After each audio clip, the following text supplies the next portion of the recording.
Welcome to Profession in Focus. I'm Erin Dwyer, the Managing Director of Stakeholder Engagement and Communications at the Center for Audit Quality, and I'm pleased to be joined today by Jan Babiak. Jan is an independent director at Walgreens Boots Alliance, Bank of Montreal, and Euromoney Institutional Investor. And you have a diverse committee roster, including chairing the Audit Committee and sitting on the Finance Committee at Walgreens, chairing the Audit and Conduct Review Committee at Bank of Montreal, and also Jan serves as a member of the governance and nominating committees of both BMO and Euromoney. Previously, Jan was managing partner at Ernst & Young, where she held a variety of roles in the US, the UK, the EMEA, and globally. Jan, welcome to Profession in Focus. I'm delighted to be here. Thank you. Yes. So I want to talk today a little bit about disclosure, and certainly starting with audit committee disclosures. As you know, the Center for Audit Quality has an annual transparency barometer, and last year Walgreens Boots Alliance Audit Committee report was cited as an example of improved disclosure specifically around audit firm ratification. You're the audit committee chair of Walgreens. Tell us a bit about how your view of the audit committee report has changed over the years and what has driven these enhancements we've seen. Well, thank you also for featuring Walgreens Boots Alliance in that. We're very proud of that. Yes. But to a certain extent, you're responsible for that because being a CPA and a chartered accountant in my case, I read all of the information and I keep up on my reading and all. And of course, I was reading about the transparency barometer a couple of years ago, and frankly, to be honest with you, I was kind of insulted by it because because it had things in it that you wanted me to disclose that are my job, and I couldn't understand why we wanted to add more weight to already heavy reports because of so many, regulatory and disclosure requirements. Why would you want to make things longer? And so there were things in it like disclosing, how you ratify your auditors or how you rotate your audit partner and all. And I thought, well, that is my job. Why would I tell you what I'm doing when everyone knows what my job is? And so while I looked at it, I kind of was, I'll be honest with you, I was kind of dismissive of it. And then I had the opportunity to go to a governance week that was hosted by proxies, voting leaders. And as I was listening to them, because we represent them as board members, we represent the shareholders, and they were talking about how important it is that we actually explicitly state that we do some of these. And I said to them, I don't understand why you want me to tell you I'm doing my job. Sure.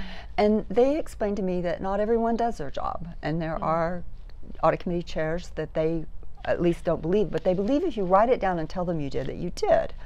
So I said, okay, if it's important to my shareholders, then we're going to revisit this. So I went to company secretary within Walgreens, and we looked at what we were reporting, which was a couple of paragraphs, and it moved to 2.5 pages, and we hit all of the transparency barometer except one, which, well, I won't go into that one, but that's 0 on everyone, so we're not correct. So we're not out of You are not alone. We're not alone. That one and we have good reason behind that particular one. But we sought to respond to all of the rest of them. We said, you know what, we need to make sure that others agree with this. So we made sure the finance department, we made sure that the external auditors, we made sure internal auditors. And what was really interesting was we then started realizing there was some slightly different views about how things were being done. So it caused us to have a really great and healthy conversation about some things that actually moved us forward. So all in all, as someone who came to it reluctantly, I'm now one of its biggest fans. Well, we are thrilled to hear that, and we're so delighted to see the tremendous improvements, really, that were in the Walgreens Audit Committee report. Thank you. So, and speaking of audit committee disclosures and enhanced communication, implementation is, of course, underway for the new auditor's reporting model, which will include the identification and communication of critical audit matters. Tell us how your audit committees are preparing for that and what you think investors and other shareholders might learn, or what additional information you think they'll receive. Well, I'm probably coming at this from a slightly different perspective than perhaps some of your other viewers. Okay. But first of all, because I've spent much of my career in the United Kingdom, we kind of already did this and have been doing it for a while. So if you think about Euromoney, this is business as usual. And then, of course, in Canada, where we are working under a different set of standards, we're going to have CAMs that start with a K, as in key, as opposed to CAMs that start with a C. But the debate and the timelines are not terribly dissimilar, within a year or so. I think I'm more informed by what we went through in the UK, because we had the usual, what will this mean? How does this happen? So I'm probably more relaxed about it, because I know that we'll all get over the angst and move toward this being, part of business as usual. Now, in terms of the impact to the shareholders, I think they are the ones who are going to have to judge that, because if anything, they probably should be looking at it and seeing if it's the things they should expect. And maybe like the audit committee disclosure, their questions will be that which isn't included. It's interesting that you note that you've gone through this in the UK, so you sort of know what to expect. One thing we've been cautioning at the CAQ, however, is that U.S. shareholders and stakeholders should not be expecting the exact same sort of output that they've seen in the UK, just given sort of the different legal framework and liability issues. Do you agree with that? I do. Okay. I do, because I think that's a lot of the argument in the U.S. about why people are uncomfortable with it, is because of the litigious environment in which we live, and that is not so dominant in other markets. However, I do think that if we're wise, we're informed by the experiences of other markets, and we learn from them. So hopefully there won't be a complete discounting of the experiences that others have. Good, good. So I'm going to move to a topic that we do not currently have mandated public company disclosure in the U.S., and that is around board diversity. You have been personally a huge champion of board diversity, and all of us in the governance space know what terrific work you've done getting women on boards. Unfortunately, the needle generally has not moved as far as I think many of us would like it to. According to a Bank of America Merrill Lynch survey in 2018, S&P 500 companies only have about 22% of their board comprised of women. I think we can agree that we would like to see that number higher.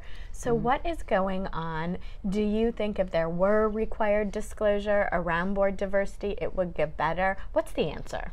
Well, can I start with talking about the word diversity? Sure. You've used as an example of me helping women. Yes, that's true. But I don't think diversity is just about gender, but I think it's an important thing. So, if I look at some of the boards that I've looked at, you want people who've worked in different geographies. If you're a global company, you want people who have worked, upstream and downstream to your supply chain. You want people who have different deep functional expertise. And what the nice thing is, that plays incredibly well to bringing people of different backgrounds and different gender in. And because if I always kind of joke that if great minds think alike and you have 10 CEOs in a boardroom, then you've got 9 redundancies. Sure. If they've all come from the same industry and done the same jobs, graduated from the same schools, and and look the same, because they will have very common experiences. And so part of the diversity, while women, we want women, particularly when you're product lines and most buying, every statistic there is kind of shows that women do most of the buying decisions, and also why wouldn't you want your customer base to be represented, in the boardroom? I think you've got to look at diversity in terms of that range of experiences and backgrounds, and that will naturally take you to better ethnicity and better gender balance. So coming back to the question about, I guess, transparency, when I'm asked, because I've worked so much in Europe and other parts of the world, some of whom have moved toward quotas, some of whom have moved toward hybrid arrangements like the UK on comply or explain, which I'm a big fan of, because, if you've got a good reason, then let's talk about it. Yeah. But I think that, so when I'm asked the question, do you think we should have quotas? My answer is always, oh God, I hate the idea of them. It's abhorrent to me that we would do that. But the status quo is not good either. So what's my second choice? Give me a second choice. So absent that, then I think we need some transparency because sunlight is the greatest form of disinfectant, and at least it causes us to talk about it. And if you can do something, you know, like we've done in the UK, which is comply or explain, which the entire market, you know, gets into explanations. You know, they moved from 12% to 26% in 3 years on comply or explain alone, and there was certainly no deterioration in the quality. So if it was a true meritocracy, we wouldn't need quotas, but given that it's not a meritocracy, then we need some kind of responsibility and accountability. Jan, one of the things we hear a lot about right now is the breadth and the scope of what audit committee chairs are asked to do. Talk to us a little bit about what that's like from a U.S. perspective, from a global perspective. Is it too much on your plate? You know, where are you on that? Well, there is, the scope does keep getting bigger. I have to say, as an audit committee chair who's got a lot of, spent most of my career in the tech space and then have the audit side as well, I get nervous when it gets taken to a different committee because I want to know what's going on because it impacts so much of what I'm doing. So I will often ask to sit on those committees as well, so my workload doesn't really change when I'm looking at that. But I think the most important thing is that people are actually having some kind of conversation about it. And you know, one of the boards that I'm on, despite having somebody on their board in me that has deep cyber expertise, you know, has chosen to take the cyber agenda at the main board level, and they make sure the whole board does briefings around that and everything. But that hasn't changed that in the audit committee, we spend a lot of time with internal audit and external audit, and on occasion, you know, just on a specific topic that's related to that, because I don't think we can do our job as part of an audit committee without thinking about some of these things. And it's the same thing with finance. You know, on one of my boards where we have a risk committee, we twice a year have an audit and a risk committee joint meeting where we take certain topics together.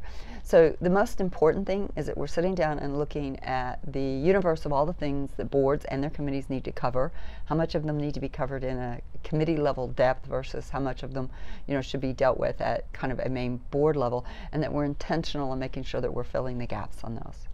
Jan, thank you for your time and perspective. It was wonderful having you. And thank you to you, our viewers, for joining us for this edition of Profession in Focus.